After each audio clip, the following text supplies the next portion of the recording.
Hintayin mo si... Mapay nga aga iyo. Okay na. Oo. So, amin to na-explain na ni Life Coach Jun, anamon tuyo nga di. Kami nag-cooperate din ni ha DSWD. Ay. Sige lang, kay bayan nagko-compare at lingkuran. Oo. Oo. Sige, madali lang ni naman morning devotion. So, naaro lang kami kadaliha iyohin atensyon. Okay? So, yan na nga aga. Na, tika nga natin natin yung pag-ampoy, natin morning devotion. Piyong natin mata, di ko natin ulo, mag-ampula kita. Hangaran ng Amay, Anak, ng Espiritu Santo, Amen. langit nun na Amay, da mga salamat ini nga aga. Salamatan mo pa nga biyahe, ngay maging hatagamon. Salamat ani mo mensahe, ngay maging andam yan nga aga. Nag-aaro kami hay mo, nga tugutan mo kami hin pag-intindi, nga tagaan mo kami kalambrag, han imo mensahe na. Ginampo namin ni, hangaran ng Amay, Anak, ng Espiritu Santo. Amen. Yan na ang kadaman nato didi, nakilala nahan Biblia. Bangan nga na ibaha ato din nagbabasa nahan Biblia. Usahan mga importante han gintututdohan Biblia, partihan kamatayon. Maaram gud kita nga kita may dakita adlawhan kamatayon. Diri kita permanente didi hababawhan tuna. Di ba? So yan na, ang pulonghan Dios, ang Biblia nagtututdo na kahuman mamatay ano sa nga tawo, aniya posibilidad nga kakatuan duha. Mapili lang ito kung mangangain hiya. Okay? Langit o impyerno. Amitot kakatuan hit tawo. Ngan pinaagihan Biblia, nagpahibaro aton ang pulongan Dios na kumanhi kalibutan ni Jesus. Ginray sang iya cross, di ba? Para magkaadahin kataluasan ang tawo. Pinaagi kan Jesus. Yan na, ano ang rason kaya ano nga naghatag naton Dios sin kataluasan pinaagi iya. Ang rason nito kay tungod na nagkikinahanglan kita hin kataluasan. Sugad man na niyo pagkadiha DSWD, kumanhi kamo kay may niyo kinahanglan. Yan na, pagkita han Diyos sa tawo, ang Diyos, nakita niya na ang tawo, nagkikinahanglan hin kataluasan. Asya nga ginpadara niya, Jesus. Kay tungod na kinahanglan naton hin kataluasan. Yan na, ano ang rason liwat, kaya ano liwat naton kinahanglan ang kataluasan na adakan Jesus. Basahin natin ang pulong ng Diyos, Roma, Kapitulo 3, versikulo 23. Siringa di, kay nakasala ang nga tanan, ngan waray nakaabot han himaya han Diyos. So ang pulong ng Diyos, nagpapahibaro aton, nga tanan kita nakasala. Tanan kita may ada sala.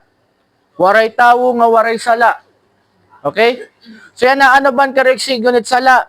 Ang kariksig ngunit sala, asya ini, ang resulta, han aton, pagtalapas, haniya balaod, hanwaray, pagtuman, haniya kaburuton.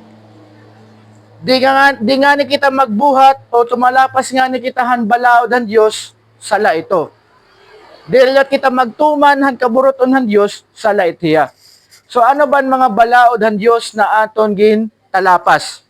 O sana ito nida ang tinatawag na 10 Commandments. Ano ba aton hindi nakabati na han 10 Commandments? Dito ha 10 Commandments, pananglitan, may ada dito nakasurat nga, nasiring nga, you shall not steal. Kung hawaray-waray, ayaw ikaw pangawat. Amo nakasurat dito han, napulong nga sugo, han balaod. Yan na, mapakayanan ako didiha iyo, may ada ba didiha aton? Tikang kaguti ay hasta niya pagdako, waray pa makapangawat, bisan makausa. Piso, lapis, mulayan, papel, manok, bayabas. Bisan ito guti ay nga butang nga aton ginkawat sa lalagihap. Pagtalapas lagyap ito, han balaod han Diyos nga nasiring nga, you shall not steal. O ayaw pangawat. So ama ito gipapahibaruha ato ng pulong ng Diyos kanina, nasiring ito, Roma 3:23, nakasalaan nga tanan. Karigsingon, tanan kita, tumalapas han balaod han Diyos. Waray tawo na nakaperpekto, hinpagtuman, hanbalaod ang Diyos. Usa pa lang nga nito nga balaod na ako tagaan ng pananglitan. Ikadua, ang pulong han Diyos nagtututduha aton na ini nga sala may ada dako nga problema nga iginhatag ha aton. So ano ba ini nga dako nga problema nga iginhatag ha aton han sala? Okay? Basahon naton ang pulong han Diyos, Roma 6:23. Nasing diha Roma 6:23. Kay ang bayadan sala amoan kamatayon. Okay? Ang pulong han Diyos nagpapahibaro ha aton kay ano kita mayada kamatayon, kay ano kita namamatay. Siring han Biblia kay bayad ito han sala. Asya iton rason kay ano kita mayada kamatayon. Ikaduha, ang pulong han Diyos nagtututduha aton na mayada ikaduha nga kamatayon. So ang Biblia diri la usa nga kamatayon ang ginpapahibarohat, mayada ikaduha. So ano ba ini nga ikaduha nga kamatayon han gintututduhan Biblia? Basahon naton ginpadayag 20:14. Nasiri nga di ang lanaw han kalayo amo ang ikaduha nga kamatayon. Ang pulong han Diyos nagtututduha aton na ini nga lanaw han kalayo ikaduha hiya nga kamatayon, kamatayon gyapya. So karigsigyon ang impyerno kamatayon hiya ikaduha hiya nga kamatayon. Asya ini ang rason kay ano naton kinahanglan hin katalwasan na ada kan Hesus. Kay ang Biblia nagtututduha aton na ang aton kabutangan makasasala kita. Tumalapas kitahan balaod ang Dios. Nga ang Biblia nagtututduha aton na may ada kabayaran ang nagtalapas han balaod han Dios. Yan na ang kabayaran han pagtalapas han balaod han Dios kamatayon. Upod gihapon ang ikaduha nga kamatayon o impyerno. So yan na, amoy niyan kamatuoran, maruyag man kita o diri, ang pulong han Diyos nagpapahibaro aton, nga tungod nga makasasala kita, ini nga sala amoy ni magdadara ha aton ha impyerno. Kay tungod amoy ton bayadhan sala. Amoy niyan rason, kaya na naton kinahanglan ni Jesus. Pananglitan di diha syudad han Tacloban, may ada kita mga balaod din diha syudad han Tacloban. Kung anong usa nga tawo tumalapas han balaod ang syudad ng Tacloban, pananglitan nangawat hiyan sa rakyan, kabayaran nito kaprisuhan. Di ba? So yan na asya gyap ito ang tutdo han Biblia. Pero yan na may ada maupay nga sumat ang pulong ang Dios at ang maupay nga sumat ginpadara niya Jesus para magkaada kita hin katalwasan. Tikang han pinalidad han sala. Okay? Kung mani Jesus sa kalibutan, iginraise ang iya cross, siringan kasuratan kay tungod han sala. Hiya ang nagbayad han pinalidad han sala han iya mga tawo. Para diri na magbayad han iya mga tawo han era pinalidad han sala. Jesus ang ginparusahan tungod han sala han iya mga tawo. Para ang mga tawo ni Jesus diri nehera pagsirutan o parusahan. Ginbutang na ang kasirutan, ang parusahan sala, didahan lawas ni Jesus, pinaagihan niya kamatayon na cross. Siringan kasuratan, namatahiya, iginlubong, ikatulo ka adlaw, nabanhaw hiya.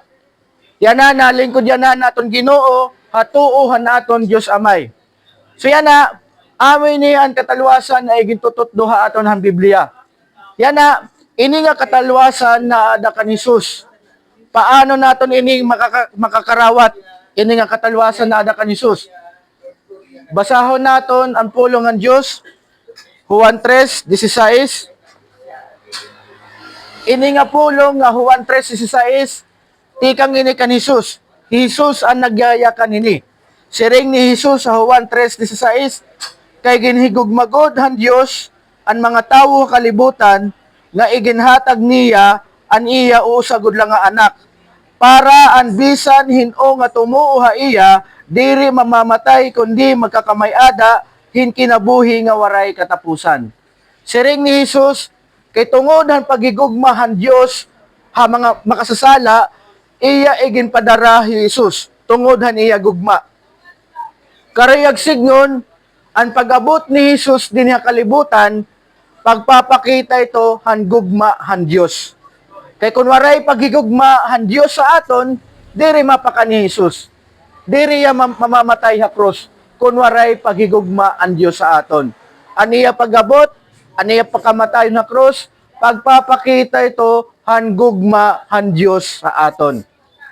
Yan na ikaduha na siring Jesus para anbisan hino nga tumuo ha iya magkakamayada hin kinabuhi nga waray katapusan. Yan na nagsaad Jesus.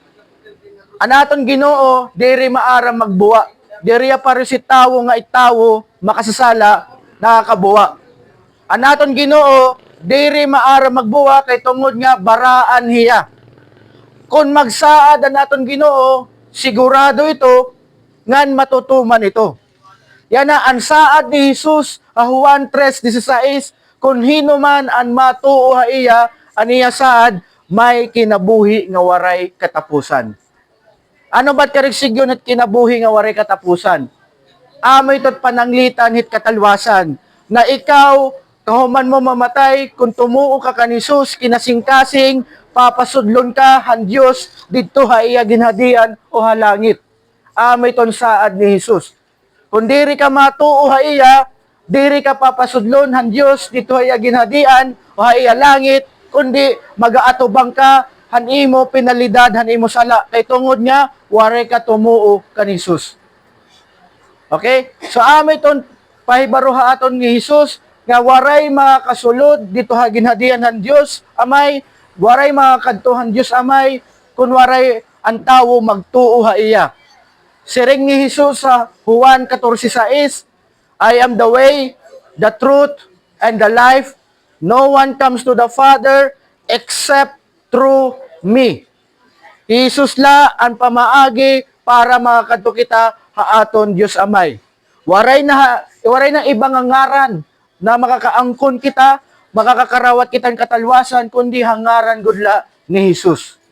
Kundi rin nato nini totoohon ang saad ni Jesus, baka kita nagsisiring nga diri nagyayakan ang Ginoo hintinuod. Ako natuo akon Ginoo, Jesus ti kang haniya pulong na niya saad sigurado ngan matutuman. Aniya saad aton, whoever believes in Him shall not be perished, but have eternal life. Ini nga eternal life o kinabuhi nga waray katapusan, siring ni Jesus aadala ha iya. Ngan makakarawat mula ito, kung ikaw matuo ka ha iya. Kinasingkasing, kakarawton mo hiya, nga hiya ti mo manunubos, ngan Ginoo. Naging padarayahan Diyos para han imo katalwasan. Wari nga ni kita itong pagtuo, diri kita makakaangkon han katalwasan nga tikang ha Dios. Basahan ko lang kamunlas nga bersikulo. Hebreo kapitulo 3, bersikulo 15. Nasiri nga di, sugad hangin siring ha kasuratan. Kung mabatian niyo yan nga adlaw aniya boses, ayaw patigaha aniyo mga kasing-kasing. Mayada sugo ha aton or mando ha aton na naton Dios. Aniya mando ha aton kunya na nga adlaw makabati ka aniya pulong aniya mando or sugo diri mo patigahon tim kasing-kasing. Ano ba't karigsigon at matigat kasing-kasing? Diri na mamati, diri na tuod. Waray maraot kung mamamati kita han pulong han Dios, mas maupay kung matuod kita han pulong han Dios. Natuod ako hininga aga, diri ni aksidente kay ano ka mo nakabati hininga mensahe. Ginplano ni han Dios kay tungod na naton Dios gamhanan hiyaan sovereign niya hiyat nagmamangdo nanginginano hininga iya ginhimo na mga butang. Diri ni aksidente kay ano ka mo nakabati ni nga mensahe, ginplano ni han Dios para mabaro ka kung paano ka magiging andam han adlaw han imo kamatayon. Itaton kinabuhi din ni kalibutan halipotla. Panangitan pinakamaiya 100 years. Kahumanan naton kinabuhi din ni so na dito kadayunan o eternity. Waray na ito katapusan. So amiton mensahe aton han pulong ang Diyos, o trohong kula, ang pulong ang Diyos, nagtututduha aton, nagpapahibaro aton, na anaton kabutangan, na siya nga Roma 3:23, nga tanan kita, nakasala, tanan kita, may ada sala. Asya ito ang rason kay ano mo kinahanglan karawton or magkaada hin pagtuo kan Hesus. Kay tungod nga usa kita nga makasasala. Yan ang tutduhan Biblia para ka makaangkon ang katalwasan, makakarawat kan katalwasan na tikang ha Dios pinaagi hin pagtuo kan Hesus Kristo. Yan akong gusto niyo magpadayon ito yung pagkilalahan pulong han Dios, pag-araman pulong han Dios. Pwede ka mo bumisita haamon, may da kami Bible Fellowship kada Domingo alas 3:12. Maras-Baras Avenue Hotel.